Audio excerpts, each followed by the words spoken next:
That's the earliest memory I have. It's the only one I have of that particular period.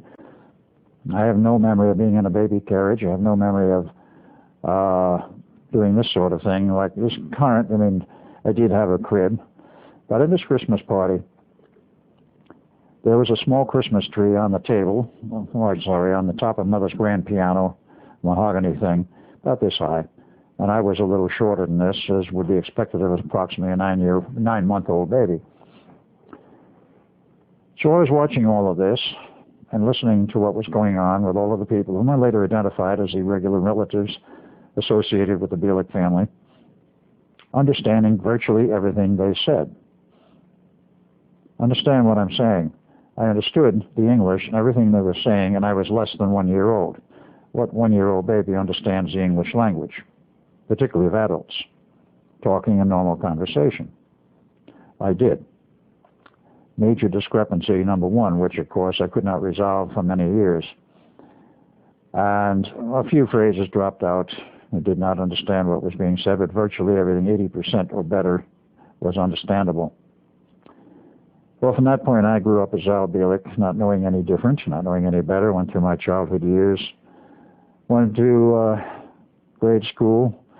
Parents moved. They were at that point living in Jamaica, Long Island. They moved from there to Paterson, New Jersey. From Paterson, New Jersey, they moved to Long Island. They ran a business on Long Island for a period of time, which failed. And from there, they moved in with my grandparents, that is my legal mother's father and his wife, in Foster Avenue in Brooklyn. I was there from 1933 to 1938 when we moved to New Jersey. So I grew up not knowing anything else, all of the usual childhood things. Another discrepancy. At the age of 12, I was 6'1", and totally out of proportion. I was all legs. At that point, my shoulder width, was no wider than my hips, which is more than a little bit unusual, but that was the case. But since I left the Bilek family and was out on my own, many of the physical discrepancies have changed. My eyesight was bad from the age of about 6.5 on.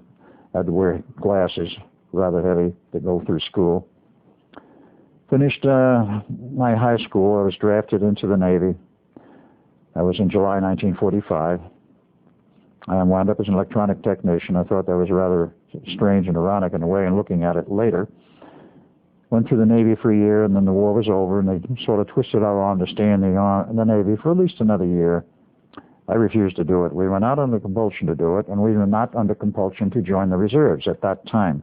Approximately a year and a half later, it was mandatory to become a reservist, which of course pulled a few friends of mine back in the time and period of the Korean War. I kept growing up. I went through school. I went to try a business of my own for a number of years, between the period of roughly 1947 and 1951. It didn't go well. This was in New Jersey. I went to college in NCE, Newark College of Engineering, Newark, New Jersey. And in 1953, I got the notion, I'm fed up with this, living in New Jersey with my folks. I'm moving to California. I was after I had a job for a year and a half with a rather interesting company on the East Coast. There was a field engineer for an electronics firm that supplied flight simulators for the Air Force and other organizations, both commercial and military. Went to California, continued there, continued my schooling. Eventually wound up as a consulting electronic engineer. That started in 1958 and went on for 30 years to 1988 when I retired from the engineering profession. Not absolute and total, but that was the way it worked. It wasn't as I wanted to, but that's the way it happened. In that period of time, of course, I met a number of interesting people like Ivan T. Sanderson, and I had picked up a few magazines dealing with the Philadelphia experiment and Einstein's connection with it, and I had an absolute fascination with the subject during this period. And the fascination had become virtually a compulsion before long to find any information I could whatsoever about the subject. I became acquainted with Ivan T. Sanderson, who was a British naturalist and had moved to New York just prior to the end of World War II. And I met him in 1951.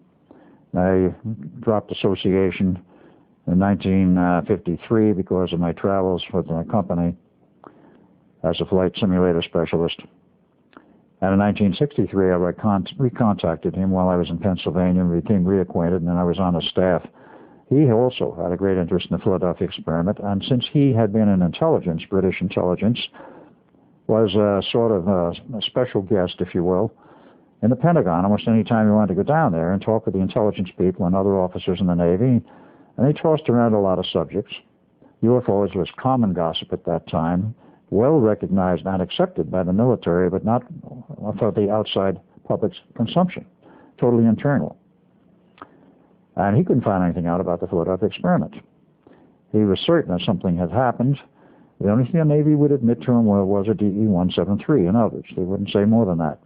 Of course, it was in the records that there was a DE-173 commissioned on 27 August 1943, served in the war, and everything else which I've said about it since when it went to the Greeks, but of course at that point nothing about it coming back.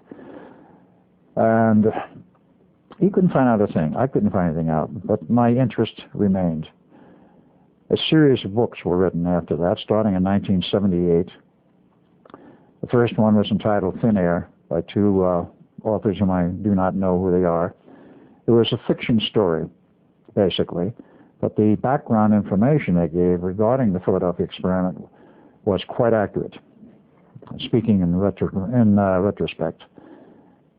They mentioned the man who was a scientist who gave them all the information to write the book, a man they called Dr. Reno, R-E-N-O.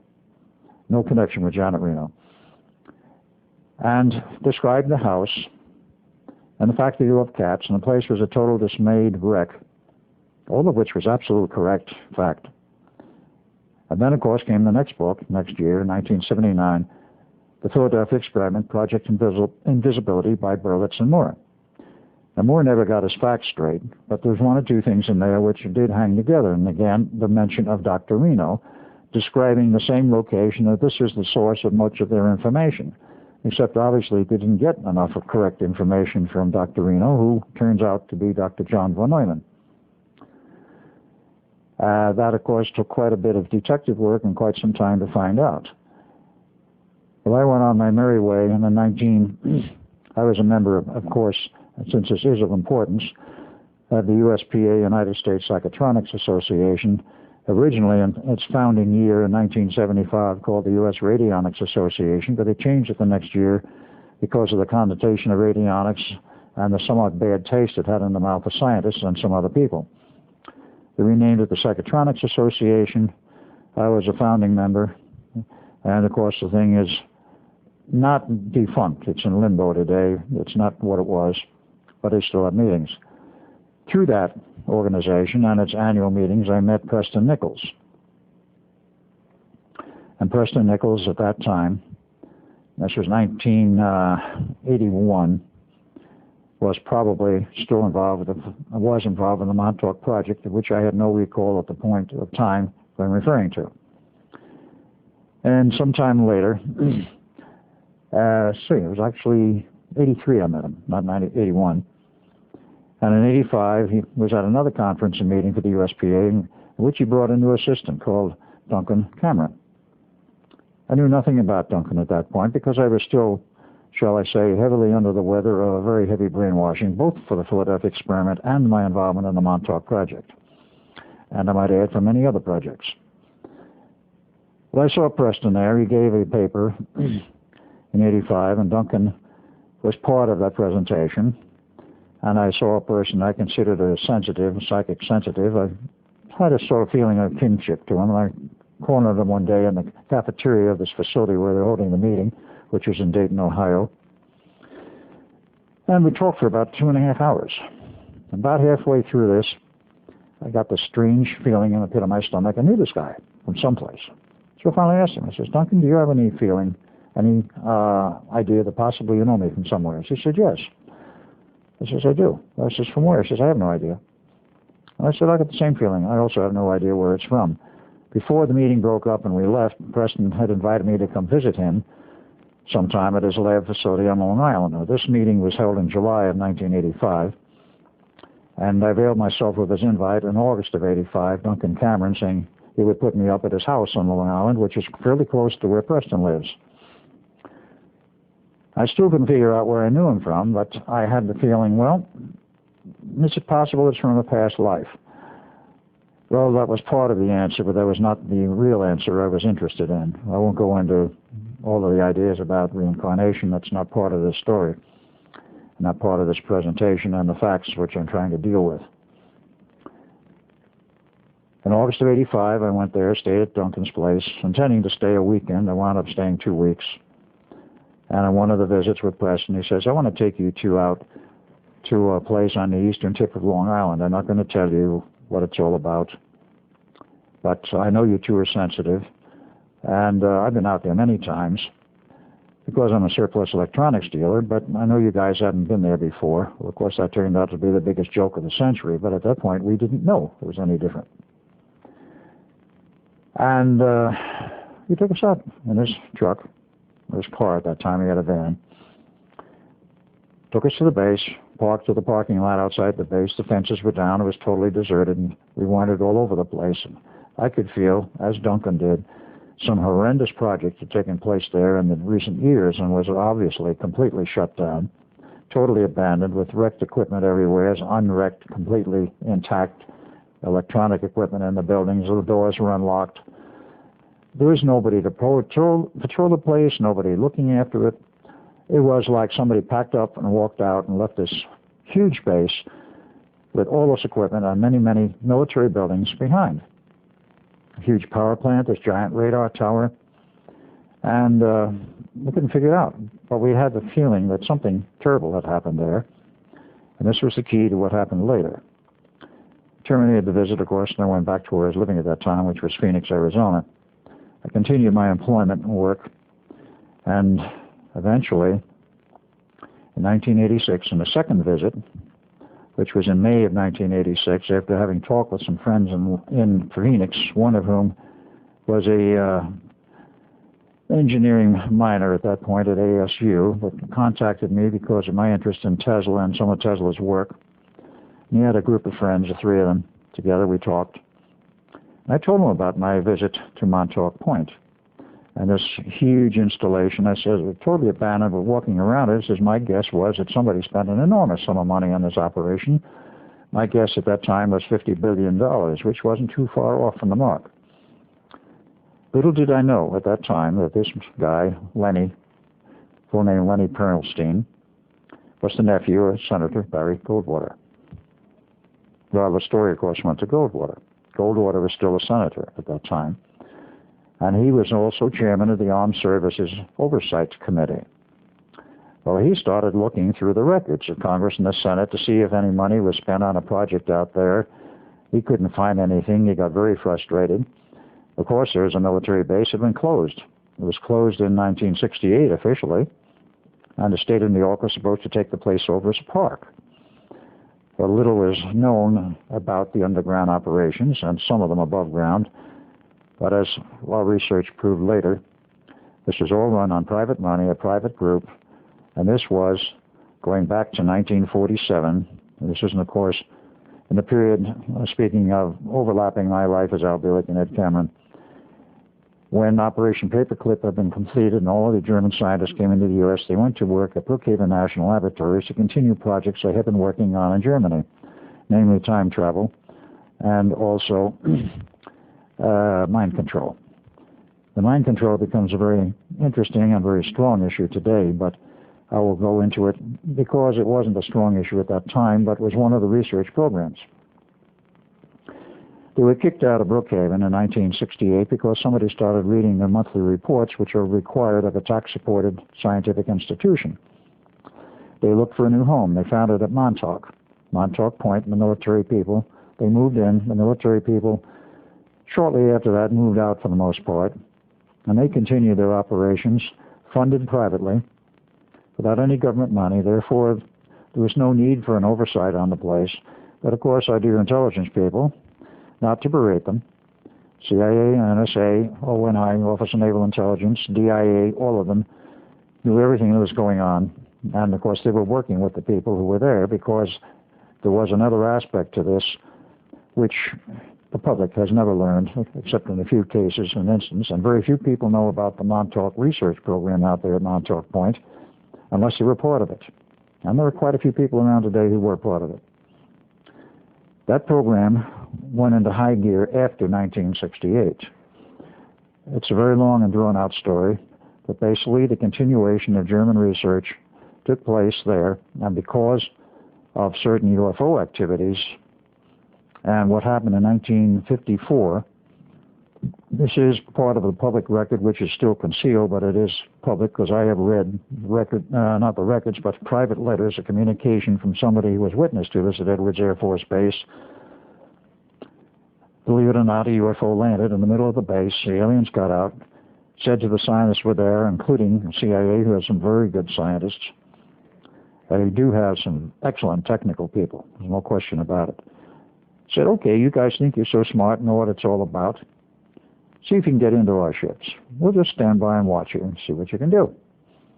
In 2 weeks' time, they found out they couldn't get into the ships. They didn't know how to enter them. They tried cutting torches, diamond cutters, everything else on the hull. Couldn't cut it, couldn't scratch it, couldn't do anything. Well, this became exceedingly frustrating to the scientists there, and of course the word went back through the community of intelligence groups and the military to the President of the United States, Dwight Eisenhower. Get out here and take a look at what's going on. So we took a vacation trip to go to one of the golfing courses, which were nearby.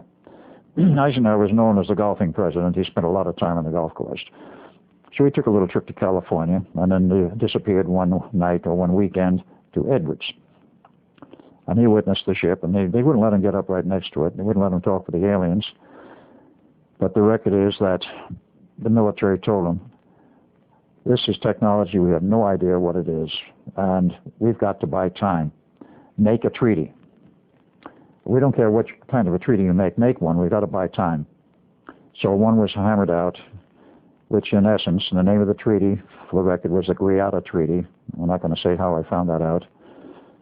And it said in essence that neither us nor the aliens will interfere with either's civilization. We will sort of keep our hands off of each other. We'll go each our own way, but there will be cooperation. There will be technical information and expertise given to us that we don't have. They wanted us to provide underground bases and medical expertise to help them with the problem they had, which they said was that we have serious problems. Our race is degenerating. We need to create a new line of bodies. That was the story. Many people have reported this since and have discussed it. And many underground bases were built over a period of time, starting in 1959. Because of this treaty, and this is the aspect that's important, when the Montauk operation took place, that is the secret part of it after the military was removed and the German scientists and others that were not German moved in, there was government oversight in the sense of the direction of the projects and the cooperation that was ongoing and was to continue. And this was what they told these technical directors, says, you will have to learn to work with aliens. They will be part of this project. And they will be cooperating with you to help develop certain technical aspects. And that, of course, is what did happen. I worked at Montauk as Al Bilek, but before I get into that, I want to go into the rest of the story as to what happened to me as I grew up. In the life of Al Bilek, in the process of growing up, many things I have not covered and perhaps would be of interest, more in the sense of my personal life. I lived with what were truly a foster parents, but did not know at that time. We moved around at various locations, and my father seeking work. And quite aside from the fact it started in my life in Brooklyn, New York, and then went to New Jersey, via Long Island, via Patterson, and then eventually settled in New Jersey, first Tenafly, New Jersey, and then Nutley, New Jersey, before I left and went to California. I went through the usual schools and schooling and had some strange interests.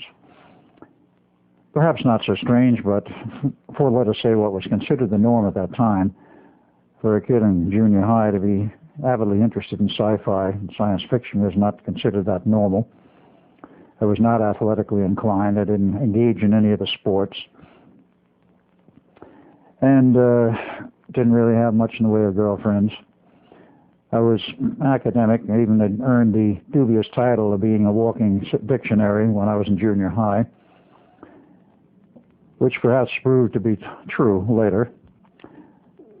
And had the usual amount of scuffs and scrapes with people who wanted to beat on me and this sort of thing, all the process of growing up. After I went to California, and that was in 1954, I left my job with Curtis Wright Corporation in New Jersey because I wanted to go to California. And of course, one can always look back in retrospect and say, gee, maybe I should have done that. But I didn't. I didn't go to Germany. I went to California. I was first there. I loved the beaches and found work.